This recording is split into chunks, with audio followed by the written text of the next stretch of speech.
केरल की राजधानी तिरुवनंतपुरम के हृदय में खड़ा श्री पद्मनाभ स्वामी मंदिर अपने भव्य वैभव में चमक रहा था। सूरज की प्रथम किरणें जब मंदिर के स्वर्णिम शिखर को स्पर्श करती तो वह ऐसा लगता मानो स्वर्ग का द्वार धरती पर उतर आया हो। कैमरे का फोकस एक युवा इतिहासकार विक्रम पर पड़ा, जो मंदिर के प्रवेश द्वार के सामने खड़ा था। उसकी आंखों में उत्साह और जिज्ञासा थी। लंबे समय से वह इस मंदिर के रहस्यों पर शोध कर रहा था और आज वह अपने शोध को पूरा करने के लिए यहाँ आया था। कहते हैं इस मंदिर के नीचे 6 रहस्यमय कक्ष हैं, जिन्हें वॉल्ट ए से एफ तक नाम दिए गए हैं। विक्रम ने अपनी सहयोगी अनुश्री से कहा, जो एक प्रसिद्ध पुरातत्वविद थी। और 7वां कक्ष, जिसे खोला नहीं जा सका, वह सबसे बड़ा रहस्य है। अनुश्री ने सिर हिलाकर कहा, हाँ। और साल 2011 में जब पहले 6 कक्षों को खोला गया था तो वहां अकल्पनीय खजाना मिला था। लेकिन मैं हमेशा से सोचती हूं कि उन कक्षों में सिर्फ खजाना ही नहीं, कुछ और भी छिपा होगा। मंदिर का आंतरिक भाग उतना ही भव्य था जितना बाहरी।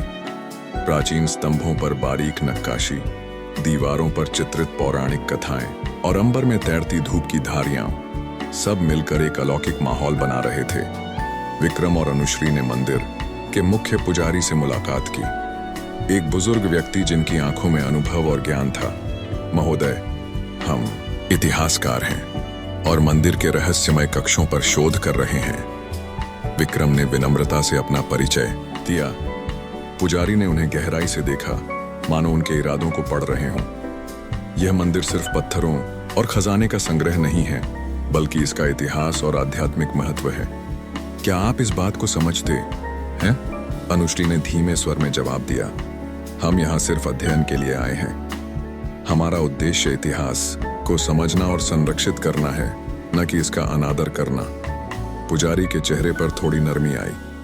ठीक है, मैं आपको अनुमति देता हूं, लेकिन याद रखें, कुछ रहस्य छिपे ही रहने चाहिए। पहला कक्ष वॉल्ट ए था, जिसे खोलते ही उनके सामने एक अद्भुत दृश्य था। सोने की बनी सैकड़ों मूर्तियां, देवी देवताओं से लेकर पशु पक्षियों तक चमकदार प्रकाश में नहा रही थीं। ये मूर्तियां अनमोल हैं, अनुश्री ने कहा, एक विशाल स्वर्ण मूर्ति को निहारते हुए। इनकी शैली और बनावट बताती है कि ये विभिन्न कालखंडों की हैं। सबसे पुरानी शायद 12वीं शताब्दी की होगी। विक्रम ने एक छोटी सी मूर्ति को ध्यान से देखा। देखो, इस मूर्ति पर कुछ अक्षर उकेरे गए हैं। ये दक्षिण भारत के प्राचीन लिपि में लिखे हुए लगते हैं। अचानक उन्हें एक कोने में एक छोटा दरवाजा दिखाई दिया, जिस पर एक सर्प का प्रतीक अंकित था। ये किधर जाता है? विक्रम ने पुजारी से पूछा। यह एक गुप्त मार्ग है जो अगले कक्ष की ओर जाता है, लेकिन हमेशा इस प्रतीक से सावधान रहें। सर्प का चिन्ह सुरक्षा का प्रतीक है, पुजारी ने उत्तर दिया।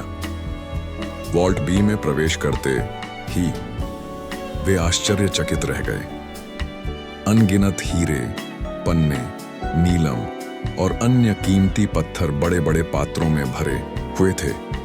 रंग बिरंगी रोशनी में वे ऐसे चमक रहे थे मानो तारे धरती पर उतर आए हों। इन रत्नों का आकार और शुद्धता अद्वितीय है, अनुश्री ने कहा, एक विशाल नीलम को पकड़कर। इनमें से कई तो दुनिया के अन्य हिस्सों से व्यापार के द्वारा यहाँ आए होंगे।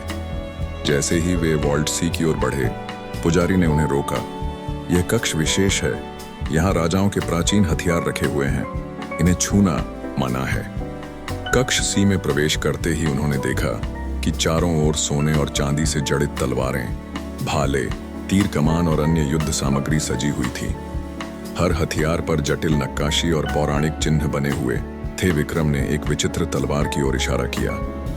इस तलवार पर लिखा है कि यह नागास्त्र है, जो सर्प देवता की शक्ति रखती है। अचानक एक आवाज आई, मानो दूर से किसी सांप के फुंकारने जैसी। तीनों ने घबरा कर एक दूसरे को देखा। चिंता मत करो, पुजारी ने आश्वस्त किया। मंदिर की प्राचीन शक्तियां हमें देख रही हैं, बस। चौथा कक्ष वॉल्ट डी एक विशाल पुस्तकालय जैसा था। यहाँ ताड़पत्र पर लिखे हजारों प्राचीन ग्रंथ, पांडुलिपियां और चित्र विद्यमान थे। अद्भुत। अनुश्री की आंखें चमक उठीं। ये केवल धार्मिक ग्रंथ ही नहीं है, बल्कि इनमें खगोल विज्ञान, आयुर्वेद, वास्तुकला और अन्य विषयों पर भी विस्तृत जानकारी है। विक्रम ने एक विशेष पांडुलिपि को देखा जिस पर अजीब सी चित्रलिपि अंकित थी। यह किस भाषा में है? उसने पुजारी से पूछा। यह अति प्राचीन द्रविड़ लिपि है जिसे अब बहुत कम लोग पढ़ पाते हैं। इसमें मंदिर के कक्षों और उनमें छिपे खजाने के बारे में बताया गया है, पुजारी ने उत्तर दिया। अनुश्री ने एक दूसरा ग्रंथ खोला। यहाँ कुछ नक्शे भी हैं। ये मंदिर के नीचे की सुरंगों और गुप्त मार्गों के हैं। हाँ, पुजारी ने कहा। कहा जाता है कि इस मंदिर से निकलकर गुप्त मार्ग समुद्र तक जाते हैं ताकि आपातकाल में खजाने को बचाया जा सके। विक्रम ध्यानपूर्वक एक पुराने नक्शे को देख रहा था जब उसकी नजर एक विचित्र चिन्ह पर पड़ी। यह देखो, यहाँ 7वें कक्ष का उल्लेख है। इसमें लिखा है कि इसे केवल विशेष परिस्थितियों में ही खोला जा सकता है। 5वां कक्ष वॉल्टी पूरी तरह से धार्मिक सामग्री से भरा था। यहाँ सोने चांदी के बर्तन, पूजा की थालियां, दीप और विभिन्न अनुष्ठानों में उपयोग होने वाली वस्तुएं रखी थीं। इन बर्तनों का नियमित रूप से उपयोग किया जाता है मंदिर के विशेष अनुष्ठानों में, पुजारी ने बताया। इन्हें ई और एफ वॉल्ट को अक्सर खोला जाता है। 6ठे कक्ष वॉल्ट में मंदिर के रोजमर्रा के उपयोग की वस्तुएं थीं। यहाँ के खजाने में उतनी भव्यता नहीं थी जितनी अन्य कक्षों में, लेकिन फिर भी हर वस्तु अमूल्य थी। अचानक विक्रम की नजर दीवार पर बने एक छोटे दरवाजे पर पड़ी जिस पर 7 सर्पों का प्रतीक अंकित था। यह क्या है? उसने पूछा उस दरवाजे की ओर बढ़ते हुए। पुजारी ने तुरंत उसका हाथ पकड़ लिया। यह वह दरवाजा है जिसे कभी नहीं खोलना चाहिए। यह 7वां कक्ष है, वॉल्ट बी, जिसे नागबंधनम के प्राचीन मंत्रों से सील किया गया है। वे तीनों 7वें द्वार के सामने खड़े थे। द्वार पर कोई ताला नहीं था, केवल 7 सांपों के प्रतीक उकेरे गए थे जो द्वार को घेरे हुए थे। कहते हैं इस द्वार के पीछे न सिर्फ अकल्पनीय खजाना है बल्कि प्राचीन शाप भी है, पुजारी ने कहा। उनकी आवाज में गंभीरता थी। इसे केवल गरुड़ मंत्र से ही खोला जा सकता है, और अगर मंत्रोच्चारण में थोड़ी सी भी गलती हुई तो। अचानक उनके पास खड़े एक दीपक की लौ विचित्र ढंग से हिलने लगी, मानो कोई अदृश्य शक्ति उपस्थित हो। हमें यहां से चलना चाहिए, पुजारी ने कहा। मंदिर के रक्षक जाग गए हैं। जैसे ही वे वहां से जाने लगे, विक्रम ने आखिरी बार मुड़कर देखा। उसे लगा जैसे द्वार पर बने सांप हिल रहे थे, मानो जीवित हो गए हों। रात हो चुकी थी और मंदिर खाली था। विक्रम और अनुश्री अपनी खोज से मिली जानकारी का विश्लेषण कर रहे थे, जबकि पुजारी उन्हें और कुछ महत्वपूर्ण शिलालेख दिखाने ले गए। ये देखो, पुजारी ने एक प्राचीन पत्थर की ओर इशारा किया। इस पर लिखा है कि मंदिर के 7 कक्षों में सिर्फ भौतिक खजाना ही नहीं बल्कि आध्यात्मिक ज्ञान भी छिपा है। अनुश्री ने शिलालेख को ध्यानपूर्वक पढ़ा। इसमें लिखा है कि हर कक्ष एक चक्र का प्रतिनिधित्व करता है, मूलाधार से सहस्रार तक। और 7वां कक्ष? विक्रम ने पूछा। 7वां कक्ष मोक्ष का प्रतीक है, पुजारी ने कहा। इसीलिए इसे खोलना इतना खतरनाक है। अप्रस्तुत व्यक्ति के लिए यह विनाश ला सकता है। अचानक वहीं पास में रखे एक प्राचीन पुस्तक के पन्ने हवा से हिलने लगे और एक विशेष पृष्ठ पर खुल गए। यह क्या है? विक्रम ने पूछा, उस पृष्ठ को देखते हुए जिस पर विचित्र चिन्ह बने थे। यह सूर्य चंद्र संगम का प्राचीन कैलेंडर है, पुजारी ने कहा। इसमें लिखा है कि हर 144 वर्षों में एक बार जब सूर्य और चंद्रमा विशेष स्थिति में होते हैं तब 7वां द्वार स्वयं खुल सकता है। अनुश्री ने आश्चर्य से पूछा, और वह समय कब आएगा? पुजारी ने गंभीरता से कहा, वह समय कल सूर्योदय पर है। सुबह का पहला प्रकाश मंदिर की एक विशेष खिड़की से होकर अंदर प्रवेश करने लगा। विक्रम, अनुश्री और पुजारी मंदिर के गर्भगृह में थे, प्रकाश की किरण को निहारते हुए। यह अद्भुत है, अनुश्री ने कहा। प्राचीन वास्तुकारों ने मंदिर को इस तरह डिजाइन किया है कि सूर्य की किरण एक विशेष कोण से आकर सीधे 7वें द्वार पर पड़ती है। जैसे जैसे सूर्य ऊपर उठता गया, प्रकाश की किरण एक विशेष पथ पर चलती हुई 7वें द्वार तक पहुंची। जैसे ही किरण द्वार पर पड़ी, द्वार पर अंकित 7 सर्प प्रकाशमान हो उठे। पुजारी ने धीमे से मंत्रोच्चार शुरू किया। विक्रम और अनुश्री के आश्चर्य की कोई सीमा नहीं थी जब द्वार पर बने सर्प हिलने लगे और धीरे धीरे द्वार खुलने लगा। यह संभव है, विक्रम हैरानी से चिल्लाया। सूर्य की किरणें ही इस द्वार की कुंजी हैं। लेकिन जैसे ही द्वार खुला, वहां से तेज प्रकाश निकला, जिससे वे तीनों अंधे हो गए। कुछ पलों के लिए उन्हें कुछ भी दिखाई नहीं दिया। जब उनकी आंखें प्रकाश के अनुकूल हुईं, तो वे जो देखने लगे उससे वे अवाक रह गए।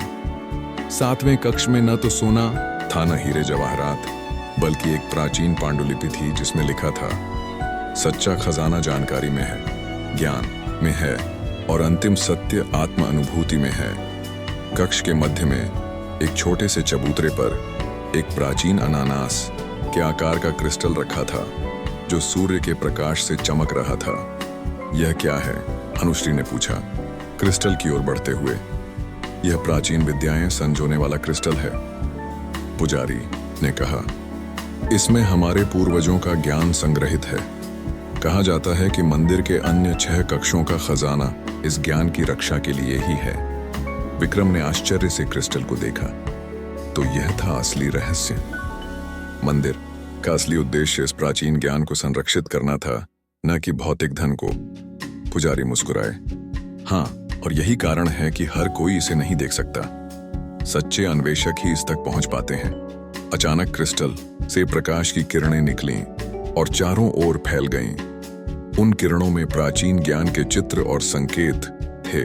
पृथ्वी के रहस्य, ब्रह्मांड की उत्पत्ति, मानव शरीर के चक्र और उनके प्रभाव, प्राचीन वास्तुकला के रहस्य और बहुत कुछ। कई महीने बाद विक्रम और अनुश्री अपने अनुभवों और खोजों को एक पुस्तक के रूप में संकलित कर रहे थे। उन्होंने क्रिस्टल से प्राप्त जानकारी का विश्लेषण किया और अद्भुत खोज की थी, प्राचीन वैज्ञानिक सिद्धांतों के बारे में जो आधुनिक विज्ञान के लिए भी चौंकाने वाले थे। क्या तुम्हें लगता है कि दुनिया इस सत्य को स्वीकार करेगी? अनुश्री ने पूछा।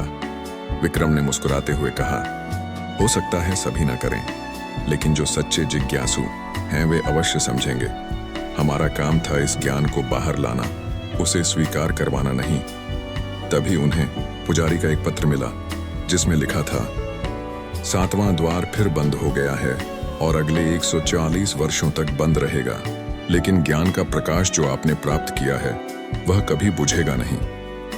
याद रखें, असली खजाना धन में नहीं, ज्ञान में है। विक्रम ने खिड़की से बाहर देखा, जहां सूरज डूब रहा था और उसके सुनहरे प्रकाश में पद्मनाभ स्वामी मंदिर का शिखर चमक रहा था। हर मंदिर, हर प्राचीन संरचना में कोई न कोई रहस्य छिपा होता है, उसने कहा। और वे रहस्य हमेशा हमें याद दिलाते हैं कि वास्तविक खजाना हमारे भीतर है, हमारे अंदर के ज्ञान और चेतना में।